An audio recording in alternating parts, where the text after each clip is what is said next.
sustainable or efficient. If it was, there wouldn't be a multi-million-dollar-a-year service industry for automobiles, nor would the average lifespan for most electronics be less than 3 months before they're obsolete. Is it abundance? Absolutely not. Abundance, as based on the laws of supply and demand, is actually a negative thing. If a diamond company finds 10 times the usual amount of diamonds during their mining, it means the supply of diamonds has increased, which means the cost and profit per diamond drops. The fact is, efficiency, sustainability, and abundance are enemies of profit. To put it into a word, it is the mechanism of scarcity that increases profits. What is scarcity? Based on keeping products valuable. Slowing up production on oil raises the price. Maintaining scarcity of diamonds keeps the price high. They burn diamonds at the Kimberley diamond mines. They made of carbon. That keeps the price up. So then, what does it mean for society when scarcity, either produced naturally or through manipulation, is a beneficial condition for industry? It means that sustainability and abundance will never ever occur in a profit system, for it simply goes against the very nature of the structure. Therefore, it is impossible to have a world without war or poverty. It is impossible to continually advance technology to its most efficient and productive states. And, most dramatically, it is impossible to expect human beings to behave in truly ethical or decent ways.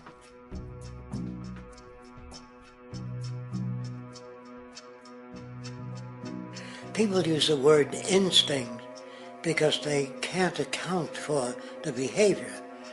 They sit back and they evaluate with their lack of knowledge, and they say things like, humans are built a certain way, greed is a natural thing, as though they've worked for years on it, and it's no more natural than wearing clothing. What we want to do is to eliminate the causes of the problems, eliminate the processes that produce greed and bigotry and prejudice and people taking advantage of one another and elitism, eliminating the need for prisons and welfare. We have always had these problems because we have always lived within scarcity and barter and monetary systems that produce scarcity. If you eradicate the conditions that generate what you call socially offensive behavior, it does not exist. The guy said, well, isn't that inborn? No, it's not. There is no human nature. There's human behavior, and that's always been changed throughout history. You're not born with bigotry and greed and corruption and hatred. You pick that up within the society.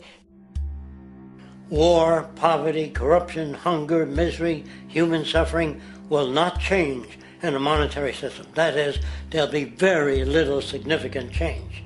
It's going to take the redesign of our culture, our values, and it has to be related to the carrying capacity of the earth, not some human opinion or some politician's notions of the way the world ought to be, or some religious notions of the conduct of human affairs.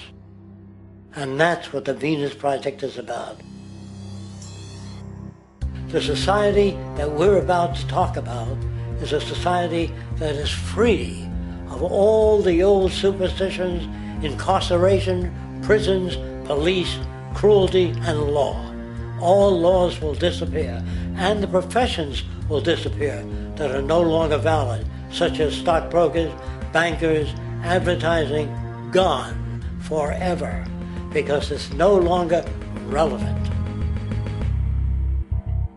When we understand that it is technology devised by human ingenuity which frees humanity and increases our quality of life, we then realize that the most important focus we can have is on the intelligent management of the Earth's resources.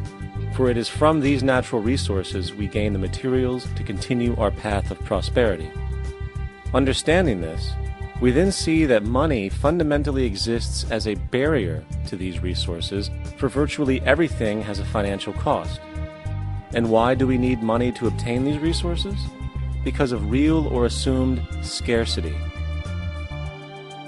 We don't usually pay for air and tap water because it is in such high abundance, selling it would be pointless.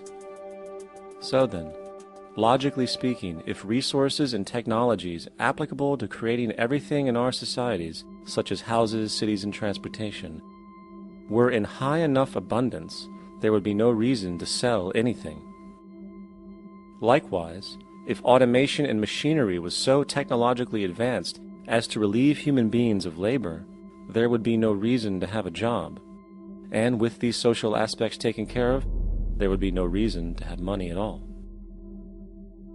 So the ultimate question remains: do we on Earth have enough resources and technological understanding to create a society of such abundance that everything we have now could be available without a price tag and without the need for submission through employment? Yes, we do. We have the resources and technology to enable this at a minimum, along with the ability to raise the standard of living so high that people in the future will look back at our civilization now and gawk at how primitive and immature our society was. What the Venus Project proposes is an entirely different system that's updated to present-day knowledge. We've never given scientists the problem of how do you design a society which would eliminate boring and monotonous jobs, that would eliminate accidents in transportation, that would enable people to have a high standard of living, that would eliminate poisons in our food, that would give us other sources of energy that are clean and efficient. We can do that out there.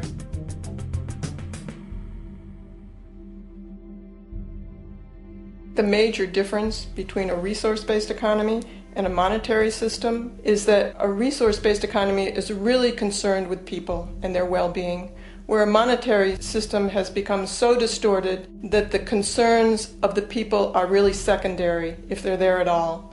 The products that are turned out are for how much money you can get. If there is a problem in society and you can't earn money from solving that problem, then it won't be done. The resource-based economy is really not close to anything that's been tried. And with all our technology today, we can create abundance. It could be used to improve everyone's lifestyle. Abundance all over the world if we use our technology wisely and maintain the environment.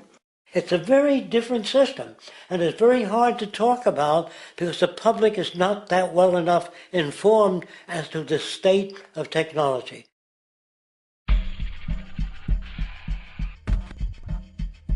At present, we don't have to burn fossil fuels. We don't have to use anything that would contaminate the environment. There are many sources of energy available. Alternative energy solutions pushed by the establishment, such as hydrogen, biomass, and even nuclear, are highly insufficient, dangerous, and exist only to perpetuate the profit structure that industry has created. When we look beyond the propaganda and self-serving solutions put forth by the energy companies, we find a seemingly endless stream of clean, abundant, and renewable energy for generating power. Solar and wind energy are well known to the public, but the true potential of these mediums remains unexpressed.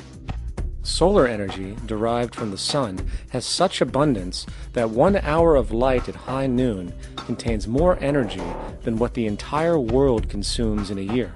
If we could capture 1/100% of this energy, the world would never have to use oil, gas, or anything else. The question then is not availability, but the technology to harness it. And there are many advanced mediums today which could accomplish just that, if they were not hindered by the need to compete for market share with the established energy power structures. Then there's wind energy. Wind energy has long been denounced as weak, and due to being location-driven, impractical. This is simply not true. The U.S. Department of Energy admitted in 2007 that if wind was fully harvested in just 3 of America's 50 states, it could power the entire nation. And then there are the rather unknown mediums of tidal and wave power.